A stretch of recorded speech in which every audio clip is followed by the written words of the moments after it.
اللهم إني أشهدك أنك أنت الله الواحد الأحد الفرد الصمد الذي لم يلد ولم يولد ولم يكن له كفوا أحد.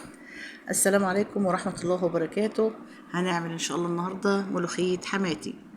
ملوخية بتاعتنا النهاردة الملوخية الناشفة، معانا مرقة شوربة يعني، ومعايا عصير طماطم عليها، وأول ما تيجي ننزل عليها بكمية الملوخية اللي عندنا دي. ملوخية ناشفة أنا غسلاها ومنشفاها وعينها في الفريزر.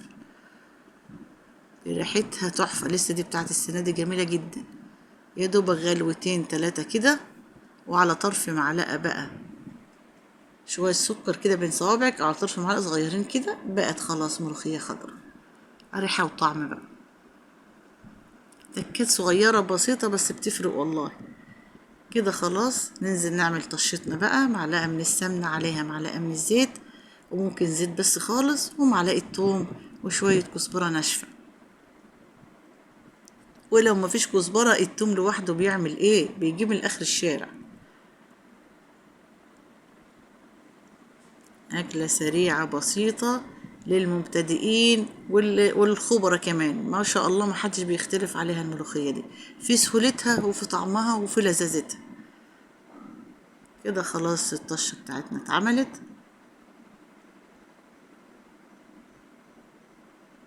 هنحطها على الملوخية وكده أكلتنا خلصت.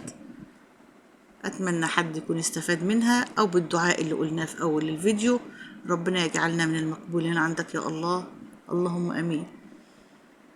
كده حطينا الطشة بتاعتنا، الملوخية خضرة خضرة فعلا، هتشوفها لكم انا هتقربها لكم دلوقتي.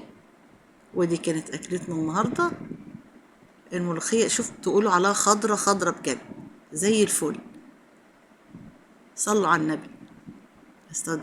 استودعكم رعاية الرحمن، والسلام عليكم ورحمة الله وبركاته.